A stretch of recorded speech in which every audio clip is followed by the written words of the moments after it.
Reading can eventually be a hindrance to you as it gets very addicting.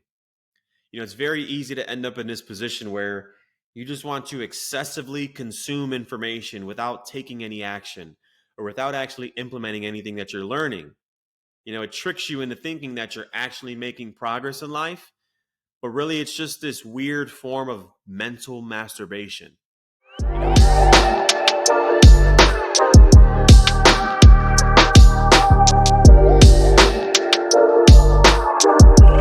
What's up, guys? Welcome to the Man Solution Podcast. I'm your host, Anthony Miranda, aka Man of Men. On this podcast, we discuss various topics related to self-improvement, breaking bad habits, thought patterns, and ultimately overcoming generational curses. If you're a man struggling to become the best version of themselves, well, this podcast is for you. Now, we really appreciate your support, so don't forget to like, comment, subscribe, share with a friend, share with anyone who you think would find value in what we're talking about here. So let's get started. This is episode 13. And today we're talking about why men must pick up the habit of reading if they really plan to get out of their own way. So we'll talk about, some benefits of reading, some precautions when reading. I don't think you hear people talking of that too much. We'll talk about some tips to get started and also what I think you as men should be reading as well in terms of like topics and subject matters. So I found a definition of reading that I thought was very interesting and I liked it. And it reads, the process of translating letters and other symbols into meaningful information for understanding and use in everyday life. So there's two key distinctions I see here. One is the process of translating the letters and symbols. That's one piece. The other piece is the understanding of that information and the use of it in everyday life. So there's two key components here that I want to highlight. It's both the ability to translate the symbols and letters and the ability to understand them and apply. Two different things. And we'll talk about why having both of those elements is important to your progress. So, obviously reading being pushed on people. If you're like me, in my early 20s, the only books that I really ever read were mandatory. It was stuff that I had to read for school.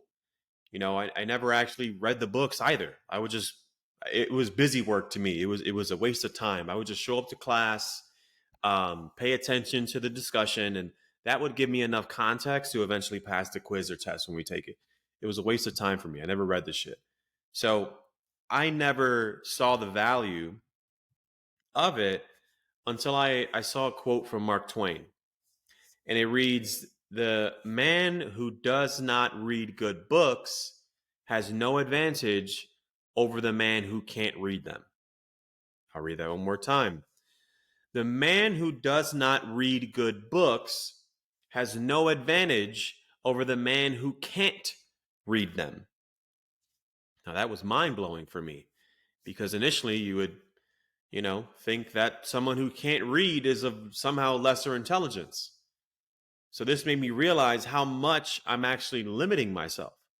I was living a life based on only my knowledge, which I can only obtain from my experience. Being that I'm limited to how many experiences I have, I can only go through so many things. So that means my learning is also limited as well.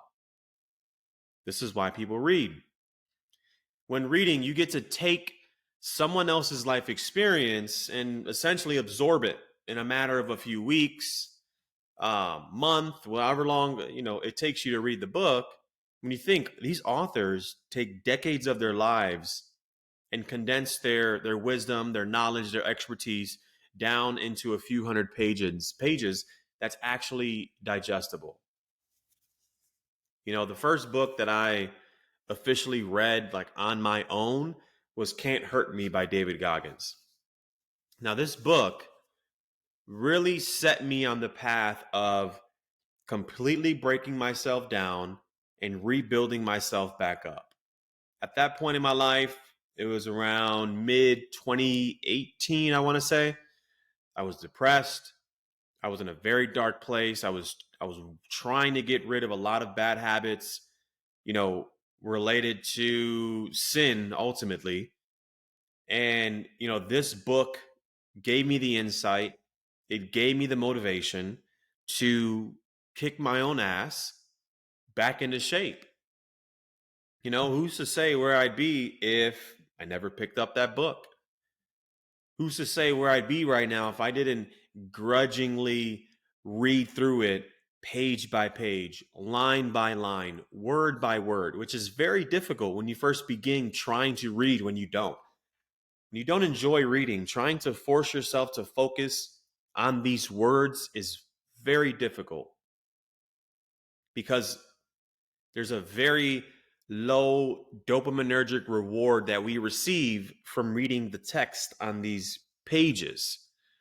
It's not all bright colors and sounds and entertaining clips like on our phone. When we scroll on Instagram or TikTok or Facebook, it's not as entertaining. That gives us more dopamine. It's easier to fall trap into spending our time that way. But of course, there's very little value in doing most of that scrolling.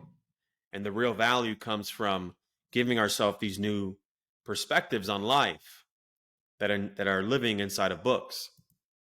Now, there's interesting things that reading does for your brain and your overall central nervous system. It improves your brain connectivity, increases vocabulary and comprehension, empowers you to empathize with other people. That's a big one because reading about different people and different stories and different experiences, it gives you perspective. That new perspective allows you to be less critical and judgmental. It also aids in sleep readiness. It reduces stress, lowers blood pressure and heart rate, fights depression symptoms, prevents cognitive decline as you age.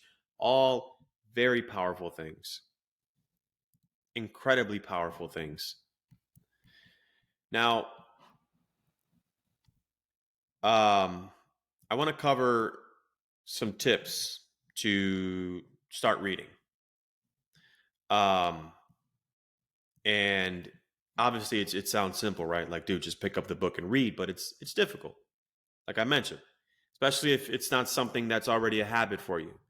So if you do plan on starting to read, if you don't, or maybe you started reading and you stopped and you're trying to get back on that train, here's a tip. One tip I have is start small. Pick a book that's actually enjoyable to read. Don't go grab this big ass university textbook or this big complex piece of literature that you can barely understand the words. You're just going to end up wearing yourself out. You're going to bore yourself to death. And what you're going to do instead is now create a negative relationship with reading, and then it'll just be harder to stay consistent moving forward. So that's one, start small. Kind of 1B with starting small is just commit to reading 10 pages a day. I recommend nothing more, nothing less.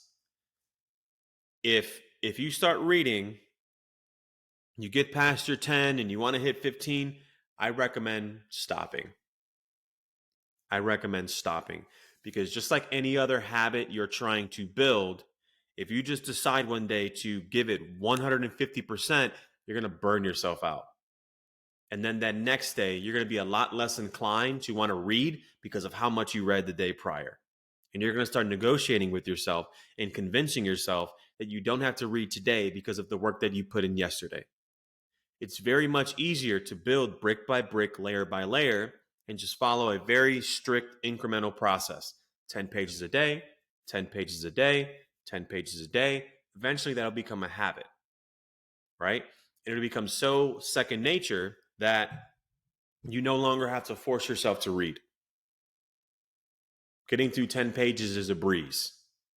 You can stay focused throughout the entire 10 pages, because what you'll realize is that when you first start reading, you might get past a page and a half, and then 3 pages later, you kind of like come to, you didn't even realize you were reading.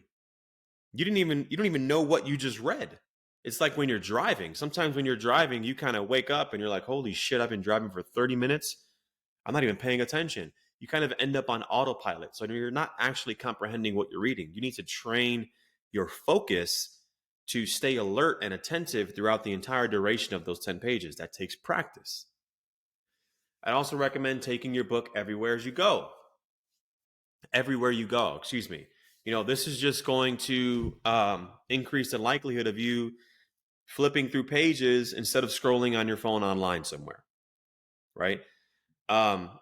We talked about accountability very early on.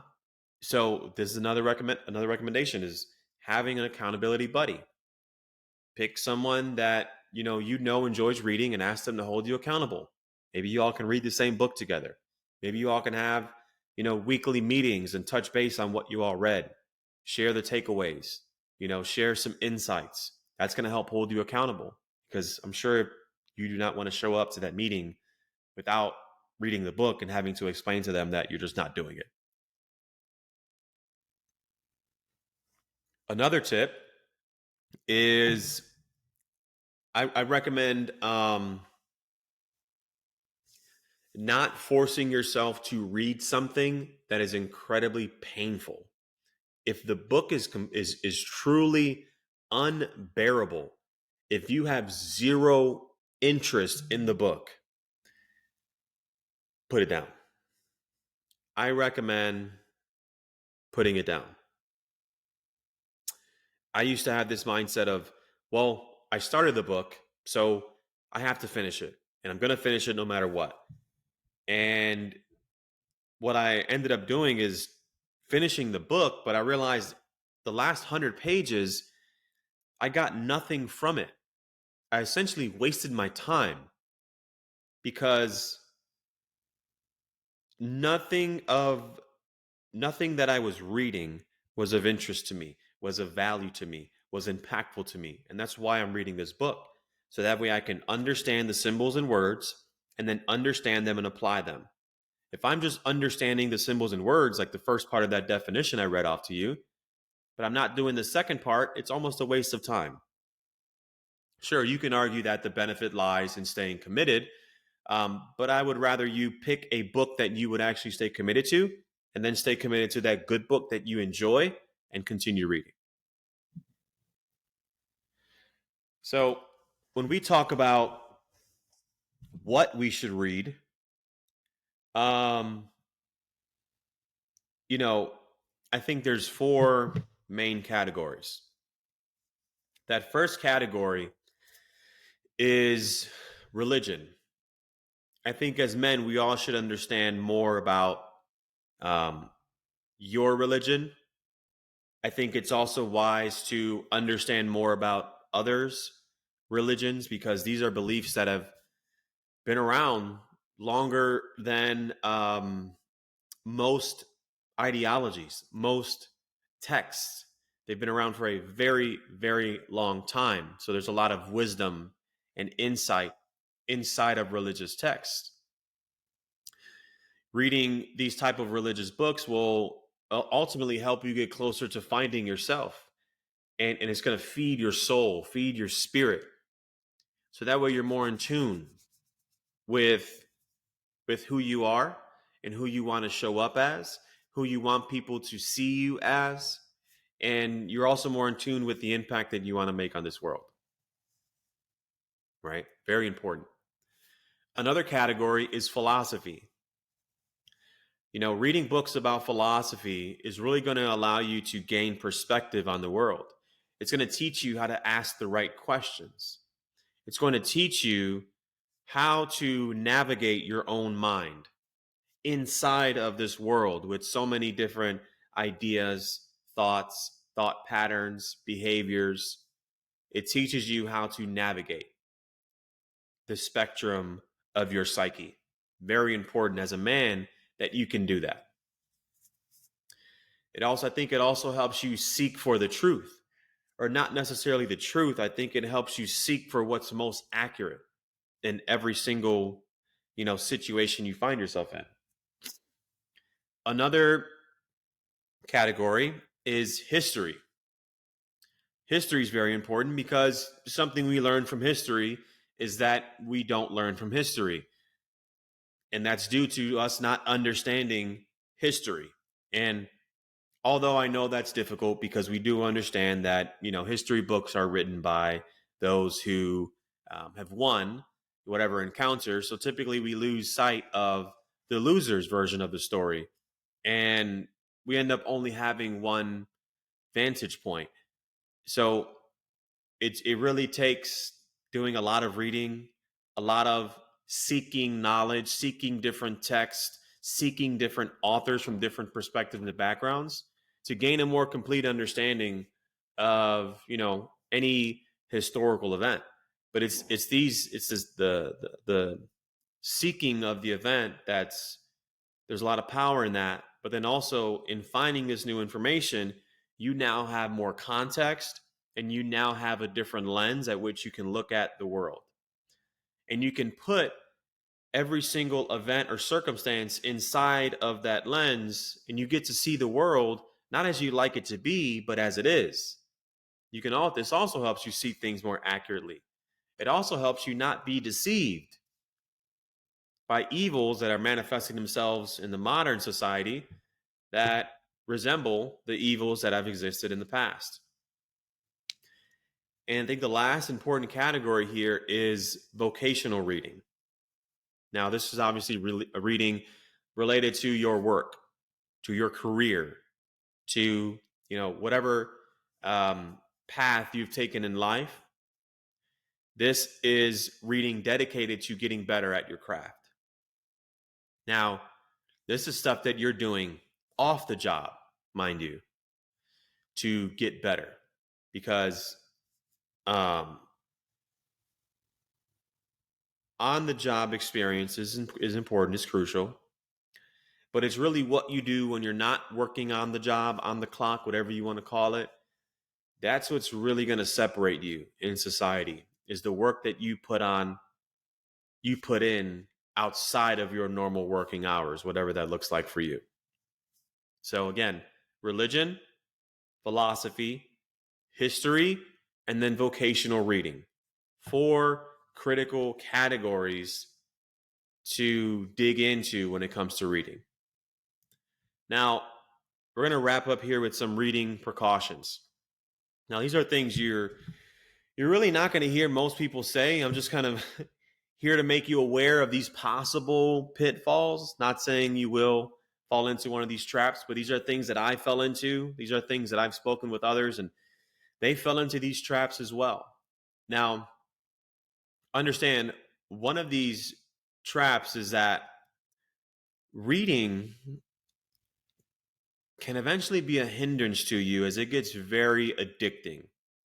It's very easy to end up in this position where you just want to excessively consume information without taking any action, or without actually implementing anything that you're learning. It tricks you into thinking that you're actually making progress in life, but really it's just this weird form of mental masturbation. You're playing with yourself intellectually. Unless you're partaking in an actual thought exercise, the information you're reading should ideally be applied as soon as possible, because that's where the power comes from. And we're tying this back to that definition I read in the beginning of understanding the symbols and words, but then also making sure you can understand the information and apply it. It's those 2 pieces. Reading, when you're learning all these new things from these different books, it's a dopaminergic rush. It's the novelty of these new ideas that's so fascinating. So you just want to dive into more and more and more and more ideas, chasing after the next high. But that's just like masturbation. It's very similar to just scrolling on social media. What's new, what's new, what's new, what's new, what's new, right? The application is important. And understand that almost anything in this world can be a hindrance to you. Remember this: that which you can't fast from controls you. That which you can't fast from controls you. So we should be able to fast from reading. Once we've picked up the habit, we should be able to step back, put a book down for a while, and just let our brain relax. After pouring into our cup for so long, there takes a time where we kind of need to take a break. We start overflowing, and we need to start pouring out as well, releasing some of that information into others, right? And that's how we spread the wealth, we spread the knowledge. But if we can't take that break, well, then this has become a vice, just like anything else can. The second precaution I'd warn about is that with reading also comes a huge amount of hubris. And again, you're diving into new information, you're learning so many things. It's because you've been granted this vision and understanding, you now know what others don't know, or that's what your perception is. So your ego can easily tell you that you're superior, you're better than everyone else because you're reading the books. You're learning everything that no one else is learning. Everyone else is beneath you. They lack understanding. They lack perspective. They just need to pick up a good book, right? I'm better than them. Remember to remain humble, because there's always somebody who knows more than you. There's always someone who has more insight than you. There's always someone who has a different, more accurate perspective than you. So remain humble. Take what you can learn from these texts. Apply what you see as fit, what you see valuable. And this will grant you powers in life, because it's with these powers that you're going to be able to create dramatic change in your life and make dramatic impact. And this impact comes, as I mentioned earlier, from the perspectives of others who have spent their entire life dedicated to a specific topic or subject. And they are now sharing those perspectives on that topic or subject with you. And you can go ahead and consume that information, translate the symbols and numbers and letters, and then understand what they are saying and then apply it. And when you apply it in your life, you are now condensing the time it took for someone else to make change. And you are essentially time traveling in a way. You're speeding up time. That's what happens with reading. You're speeding up time. So if you're the individual who is not reading, I recommend you start.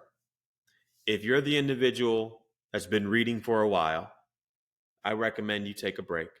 If you're the individual who was reading, they were on track, then they kind of fell off, they're really trying to get back on that horse, this is your call. This is me holding you accountable to what you started. And I'm telling you to go pick up that book again and just commit to 10 pages a day. Just 10 pages a day. So I recommend what you all do as well is share with me what you all are reading. I would love to know, what are some of your favorite books? Shoot me a DM, comment down below, and this, if you have someone in your life that you want to be reading because you see the value in it, I recommend sharing this podcast with them. Share this podcast and then pair it with the book that you want them to read, that you think they'd find value in. I think that's a great gift. Well, that's all I have. Again, go pick up those books, start reading, start implementing what you're learning, and we'll see you on the next episode. Peace.